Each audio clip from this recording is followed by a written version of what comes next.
So let's first welcome one of the co-founders of the Tea Party Patriots, Mr. Mark Meckler.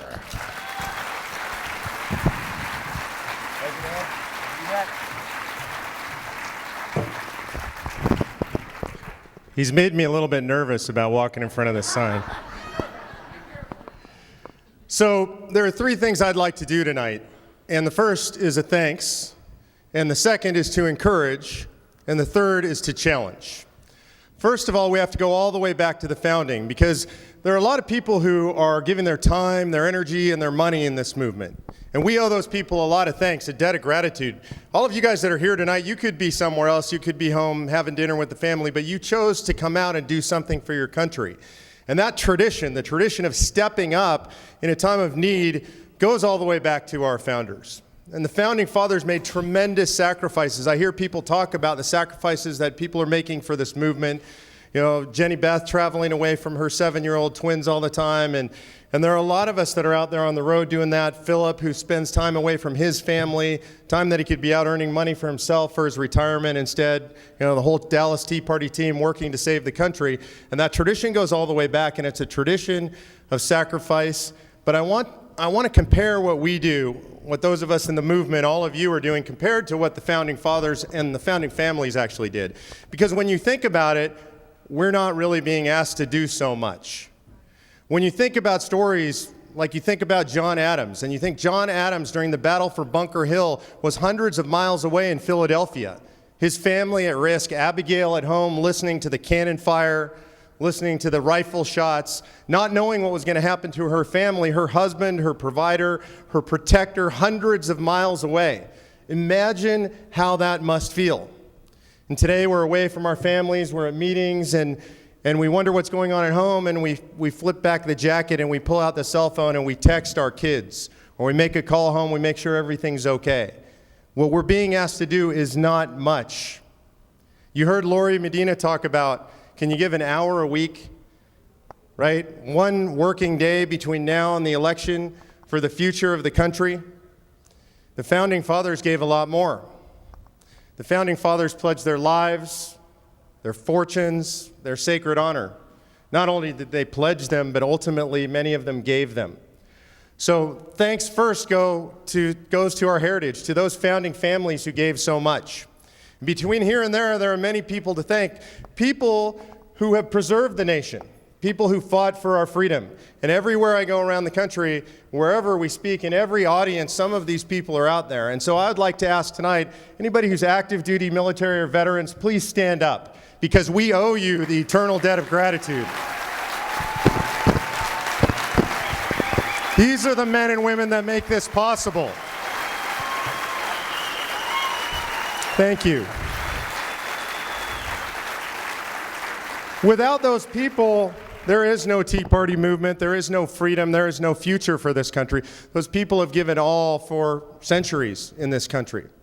And as we move towards the more modern day, there are people who were here before us, people who were Tea Partiers long before there was a Tea Party, right? There are people like Gary Aldrich, who for many years has been fighting this fight, who stood up by himself against an administration who stepped forward, thought all these people were going to step forward with him, and many times found himself alone. We have to remember that what we build today and the future that we're trying to build for our children is built on the shoulders of others. So to people like Gary, those who have stood with us in the conservative movement for decades, please, a big thank you for those folks, an acknowledgement we're here because of them.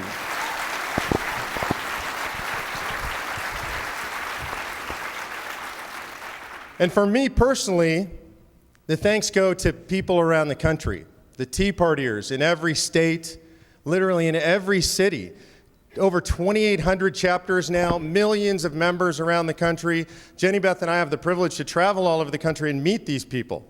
You know, I used to wonder, I saw people getting elected I didn't believe in. I saw a government falling apart, a nation sliding into the abyss of history, and I wondered, what is wrong with people? I really didn't have a lot of faith in people. I thought, we've lost it as a nation. What are we thinking? But as I've had the chance to travel coast to coast in this country, literally upstate New York to Southern California, every town, every city, every state, I meet extraordinary people. Amazing people who are participating in this movement, 9/12ers as a mom, kitchen table patriots, Tea partiers all across the country, no matter where you turn. I guarantee you, at your place of work, at the local school, there are people who are extraordinary that are making the difference. There are families that are making the sacrifice. Those people all across the country, as we travel across the country, they are our fuel. They are the fuel for this great engine of liberty that has arisen in this country, and we owe all of them our thanks. You are among them. You are the leaders of the Tea Party movement. My thanks go out to you. A big round of applause for everybody sitting next to you.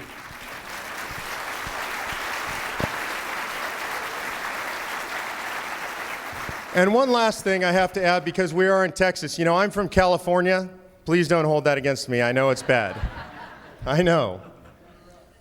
And I come to Texas, and every time I come to Texas, it's literally the only state in the union, including my own, where I drive down the street and I see the state flag flying, and I feel like saluting and saying, God bless Texas. Thank God for you guys. There's some sanity in the United States.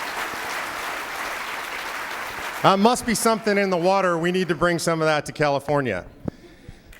So there's a lot of things to be thankful for, and we got a lot of work to do.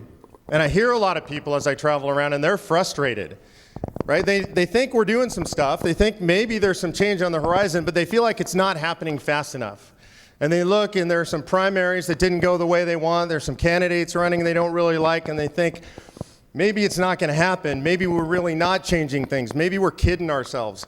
Literally, I hear this everywhere I go around the country. People come up to me after a meeting, and they say they're frustrated, and they're concerned that maybe this isn't going to happen. And so now what I have to do is I tell you, it is happening already. And I'm here to encourage you because you need to understand what has happened already. 2 years ago, imagine 2 years ago, would we have been talking about the Constitution? Who was talking about the Constitution? 2 years ago, who was talking about fiscal responsibility? Who was talking about the power of the free market and capitalism to lift people up? Nobody was talking about that. At the last election, what people were talking about is everything government had to do for everybody to make our lives so much better. We've changed the entire tone and tenor of the public debate in under 2 years, and you guys are extraordinary for doing that. You should be very encouraged. Think of the history. It is extraordinary. You are writing history. My son is 14 and a half years old. He said to me, this is about 6 months ago, he came up to me and he said, you know what, Dad? What you guys are doing, what the Tea Party is doing, my kids will read about in the history books. You guys are writing history. It's extraordinary. On February 19th, 2009, Rick Santelli did his now famous rant. Most of you guys have heard of Rick, right? The unintended founder of the Tea Party movement. Sometimes the greatest heroes are the unintended heroes. He did that. And the next day, 22 people from around the country got together. Jenny Beth Martin, my co-founder, was among them, 3 members of our board. And they got together through something called Twitter. I didn't know what that was. Sounds like a bird talk to me. I don't know. I didn't know about it at the time. But 22 people got together, and they said, what should we do with this? It's extraordinary. It seems like a fire has been ignited in the hearts and minds of our countrymen. And they said, well, he said Tea Party, let's have a tea party. I think the next sentence was, what's a tea party?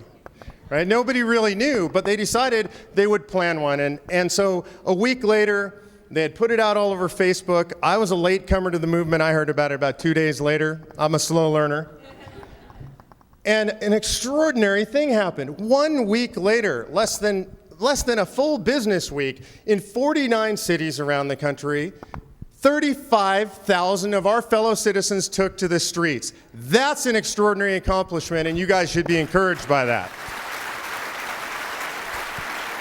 But they were gluttons for punishment. That wasn't enough. They didn't know what they were doing, so they thought, we don't know what we're doing, so let's do it again. So they said, April 15th, what a good day. Does anybody in here like paying taxes? Seems like a good day to be angry against the government, doesn't it? So they said, April 15th, Tax Day Tea Party, let's do another one. We started talking about it. We still didn't really know what it meant. We'd learned a few things. And we said, let's put up a little website and let's see what happens. We'll start promoting it. Oh my goodness, we had no idea. Literally, within a few hours of putting up the website, it crashed because we didn't have the capacity. And we upped the capacity and it crashed again. And we did this periodically over the next several weeks, and people were calling us angry. They were mad at, well, first of all, we put our home phone numbers out on the website. I told you we didn't know what we were doing. We're highly paid political operatives, can't you tell? The Republican Party was sending us lots of money. So people are calling, the website is crashing, we're working until 3 and 4 in the morning trying to manually enter these things, and we're getting calls, my Tea Party is in Canton, not Dayton, it's at 2 o'clock, not 3 o'clock. And the thing just grows out of control. And finally on April 13, 2009, we have to shut off registration. And listed on the website at that time are 850 Tea Parties, and over 1.2 million people attend Tea Parties all across the nation. Isn't that encouraging? Are you encouraged? Meanwhile, we still have no idea what we're doing. It's dangerous what you can do when you don't know. So from there we think, okay, well, what now? What do we do now? And we said, well, somebody has to carry this torch. We don't even know what it means. We don't know what the destination is, but clearly people are inspired by what's going on. Clearly people are connecting with this Tea Party idea, so we need to carry this forward. Jenny, Beth, and I and a few other people formed the Tea Party Patriots with the sole purpose of being a go-forward organization dedicated strictly to supporting people and organizations that are self-identified supporters of the Tea Party movement. So that's how the Tea Party Patriots was born. Again, we had no idea what we were doing. I'd like to say we had a big fancy office, but I think Jenny Beth was in her kitchen. I was working in my bedroom. That's what we were doing. So we built this organization. And you know, they say the classic phrase, if you build it, they will come again. We had no idea. No idea. All we knew is people were inspired and people wanted this thing to continue. In July, on Independence Day, instead of protesting, we came out and we celebrated America. And again, over 1.2 million people, roughly the same number, participated in parades, picnics, public celebrations all around the country to say, we're tired of hearing how bad America is. America is not bad. America is exceptional. America is gifted by God as the greatest nation on earth. And I was encouraged. Are you encouraged by that? So we kept going. We didn't know what else to do. By now, most of our wives and husbands were saying, we'd love you to go back to work. We have to pay the bills. But you know what? We had caught the fire of liberty, and we could not stop. Everywhere we went, people said, I'm not only inspired, I'm compelled. I have to be out. I have to be here. How many people felt that they had to be here tonight? That's how we all feel. That's why we're here. And the movement continued to grow. By January of 2010, there were over 1,000 affiliated organizations listed on the Tea Party Patriots umbrella website. 1,000 organizations. We'd only existed for a handful of months. It's not because of us. We weren't doing anything special. We just provided a place for people who believed in America to get together, express those things, and share knowledge. That's what we had done. That's it. You know, there was gasoline out there everywhere. We were willing to keep throwing matches into the puddle of gasoline. By July of this year, I think we had reached over 2,300 chapters. And as of this month, actually about a week ago, over 2,800 chapters of the Tea Party Patriots across the nation. Thanks to you guys. Are you encouraged? I'm encouraged. And then elections, right? There are elections to be frustrated about. There are places we can complain about that the candidates aren't conservative enough, maybe like California.